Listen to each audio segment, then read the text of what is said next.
ஓவிய நலமுறை என்பது மனதின் ஆழமான உணர்வுகளையும் மனநிலைகளையும் ஓவிய கலை வடிவங்களில் வெளிப்படுத்தி அவற்றை சீர்படுத்தும் ஒரு சிகிச்சை முறையாகும். ஓவிய நலமுறையை உருவாக்கியவர் ஏட்ரியன் கீத் கிரஹாம் ஹில். முதல் உலகப்போர் காலத்தில் இராணுவ ஓவியராக பணிபுரிந்த பிரிட்டிஷ் ஓவியக் கலைஞர். 1938 காசநோயால் பாதிக்கப்பட்ட கிரஹாம் ஹில் ஓவியக்கலையை தன் நல்வாழ்வுக்கு பயன்படுத்தினார். 1942 ஆர்ட் தெரப்பி என்ற சொல்லை உருவாக்கினார். 1945 பிரிட்டிஷ் ரெட் கிராஸ் சொசைட்டி அல்லது செஞ்சிலுவை சங்கம் மூலம் காசநோயாளிகளுக்கு ஓவிய நலமுறையை பயன்படுத்தி அவர்கள் நல்வாழ்வுக்கு உதவினார். ஓவிய நலமுறையின் சிறப்புத்தன்மை: வார்த்தைகளால் சொல்ல முடியாத மனதின் உணர்வுகளை புரிந்து கலை மூலம் வெளிப்படுத்தவும் மன அமைதியை பெறவும் ஓவிய நலமுறை உதவுகிறது. மன காயங்களை குணப்படுத்தி படைப்பாற்றல் மேம்பட செய்கிறது.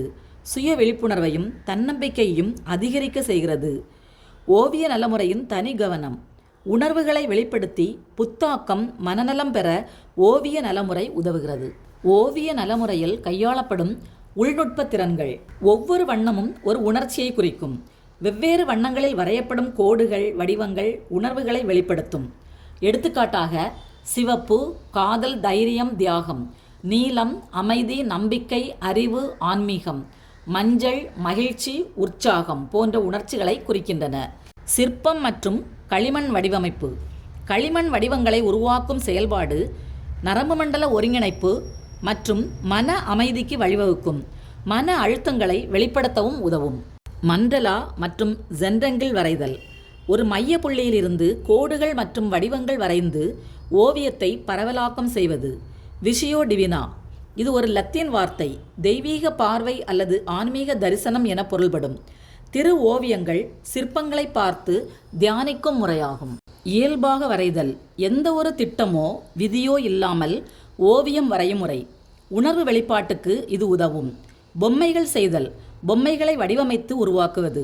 காகிதக்கலை: காகிதங்களை வெட்டி ஒட்டி வடிவங்களை ஏற்படுத்தும் போது ஆழ்மன கதைகள் வெளிப்படுகின்றன. ஓவிய நலமுறை மூளையில் எவ்வாறு செயல்படுகிறது? மூளையின் மெசோலிம்பிக் டோபமைன் மண்டலம் மகிழ்ச்சி மற்றும் விருப்ப உணர்வுகளை நெறிப்படுத்துகிறது.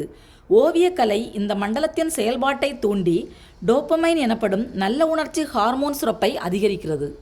நரம்பியல் மாற்றத்திறன் மூலம் மூளை ஒரு புதிய மொழியை கற்க அல்லது ஒரு புதிய கலையை கற்க புதிய நரம்பியல் இணைப்புகளை உருவாக்கி தன்னை மறுசீரமைக்கிறது.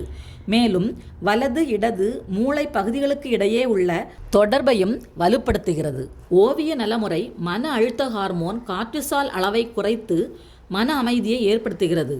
நாம் ஓய்வாக இருக்கும் பொழுது மூளையில் உள்ள டிஃபால்ட் மோட் நெட்வொர்க் செயல்பட்டு நம் சிந்தனைகளை தூண்டும். கலை செயல்பாடுகளில் ஈடுபடும் பொழுது டிஎம்என் செயல்பட்டு உணர்வு, நினைவு, மனசிதைவு அனுபவங்களை வெளிப்படுத்த உதவுகிறது. பயம், கவலை உணர்வுகளை செயலாக்கும் மூளையின் பகுதி அமிக்டலா. கலை செயல்பாட்டின் போது இந்த அமிக்டலாவின் செயல்பாடு குறைக்கப்பட்டு பயம், கவலை குறைகிறது. மூளையின் முன்பகுதி ப்ரீஃப்ராண்டல் கார்டெக்ஸ் செயல்பாடு அதிகரிக்கிறது. இதனால் உணர்வுகளை சமாளிக்கும் திறன் மேம்படுகிறது. ஓவிய நலமுறை மூளையின் ஹிப்போகாம்பஸ் என்ற பகுதியை செயல்படுத்தி நினைவாற்றல் மற்றும் அறிவு செயல்பாட்டை மேம்படுத்துகிறது. முதியவர்களில் காக்னிட்டிவ் டிக்ளைன் அல்லது அறிவு சரிவை தாமதமாக்குகிறது. ஓவிய நலமுறை உடலில் எவ்வாறு செயல்படுகிறது? கலை செயல்பாடுகள் உடலை ஓய்வு பெற தூண்டுகிறது. உயர் இரத்த அழுத்தம், மன அழுத்தம் குறைந்து இதய ஆரோக்கியம், மன அமைதி மேம்படுகிறது. கலை செயல்பாடுகள் கை விரல்களின் செயல்திறனை வளர்த்து கண் கை ஒருங்கிணைப்பை மேம்படுத்துகிறது. வலி நிவாரணி ஹார்மோன் என்டார்பின் அதிகரிப்பதால் வலி உணர்வு குறைகிறது. நோய் எதிர்ப்பு செல்களின் செயல்பாட்டை மேம்படுத்தி நோய் எதிர்ப்பு சக்தியை அதிகரிக்கிறது. தூக்கத்தை கட்டுப்படுத்தும் மெலட்டோனின் உற்பத்தியை சீராக்கி தூக்கத்தின் தரத்தை மேம்படுத்துகிறது. ஓவிய நலமுறையின் பயன்கள்: உணர்ச்சிகளை வெளிப்படுத்தி கவனத்தை அதிகரிக்கிறது. மன அழுத்தத்தை குறைத்து தன்னம்பிக்கையை வளர்க்கிறது. என்டார்பின் என்ற வலி நிவாரணி ஹார்மோன் டோபமைன் என்ற நல்ல உணர்ச்சி ஹார்மோன் சுரப்பை தூண்டுகிறது. செரிப்ரல் பால்சி, பார்க்கின்சன் நோயாளிகளுக்கு உதவுகிறது. தனித்துவ சிந்தனையை ஊக்குவிக்கிறது. ரெட்டிகுலார் ஆக்டிவேட்டிக் சிஸ்டம் வலுப்படுத்தப்படுகிறது. சமூக இணைப்பு, ஆன்மீக உணர்வு வளர்ச்சி ஏற்பட உதவுகிறது. ஓவிய நலமுறையை விளக்கும் எடுத்துக்காட்டு கேஸ் ஸ்டடி: வின்சென்ட் வான் ஹோக் மன அழுத்தம், தனிமை, உணர்ச்சி மாற்றம் மற்றும் பைப்போலார் டிசார்டர், ஸ்கிசோஃப்ரீனியா போன்ற தீவிர மனநோய்களால் பாதிக்கப்பட்டிருந்தார். தந்தையுடன் ஏற்பட்ட மோதல், தோல்விகள் அவருக்கு தற்கொலை தூண்டுதலை கொடுத்தன. அவர் உணர்வு பதிவுவாதம், விண்மீன்கள் நிறைந்த இரவு, சூரியகாந்தி போன்ற ஓவியங்கள் மூலம் தன் மனநிலையை பிரதிபலித்தார். இவ்வாறு அவர் தன் உணர்ச்சிகளை ஓவியமாக வெளிப்படுத்தி மன அழுத்தத்தை குறைத்தார், மன நிம்மதியை நிறைத்தார். ஃப்ரீடா காலோ 6 வயதில் போலியோவால் பாதிக்கப்பட்டார். 18 வயதில் பேருந்து விபத்தில் எலும்பு முறிவு ஏற்பட்டு படுக்கையில் இருந்தார். உடல் வேதனை, மனசோர்வு, தனிமை உணர்வு ஏற்பட்டன. அவர் சுய உருவப்படம், குறியீட்டுக்கலை, மெக்சிகன் நாட்டுப்புற ஓவியக்கலை மூலம் உடல் வேதனை, மனக்குழப்பத்தை வெளிப்படுத்தி மன அழுத்தத்திலிருந்து விடுபட்டார். செய்முறை மற்றும் திறன் பயிற்சிகள். காற்று வெளியிடையில் ஓவியம் வரைதல். கண்களை மூடி இடது கையால் கற்பனையில் வண்ணங்களை தொட்டு எண்ணங்களை ஓவியமாக வரைதல். உணர்வுக்கு உருகொடுத்தல். தற்போதைய மனநிலையை வண்ணங்கள் வடிவங்களாக உருக்கொடுத்து வெளிப்படுத்துதல். கிறுக்கல் ஓவியம் உருவாக்கி வடிவங்களை கண்டுபிடித்தல். சூரியன், சூரியகாந்தி மலர் வரைதல். கையெழுத்து ஓவியம். கையெழுத்தை பெரிதாக எழுதி அதை தலைகீழாக வைத்து ஒரு உருவத்தை உருவாக்குதல். காகித கசக்குதல். காகிதங்களை கசக்கி அதிலுள்ள வடிவங்களுக்கு வண்ணம் தீட்டுதல். ஓவிய நலமுறை உடல், மனம், ஆன்மாவிற்கு ஆற்றல் அளிக்கும் ஒரு சக்தி வாய்ந்த கலை.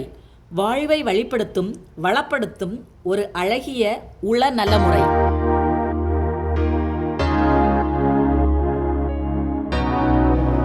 இப்போ உங்கள் பக்கத்தில் இருக்கவங்கள்ட்ட நீங்கள் என்ன படம் வரைஞ்சிருக்கீங்கன்னு அவங்களுக்கு எக்ஸ்பிளைன் பண்ணுங்க பார்த்து. ஒரு பெரிய கிணறு இங்கே தான் இருந்துச்சுன்னு வடிவேல் சொல்ல மாதிரி சொல்லணும். ஒரு படம் வரைந்து ஒரு கணவன் மனைவி தன்னுடைய உணர்வுகளை படம் வரைந்து ஒருவருக்கு ஒருவர் புரிய வைத்து அந்த தம்பதிகள் இணைந்தார்கள் என்பது என்னுடைய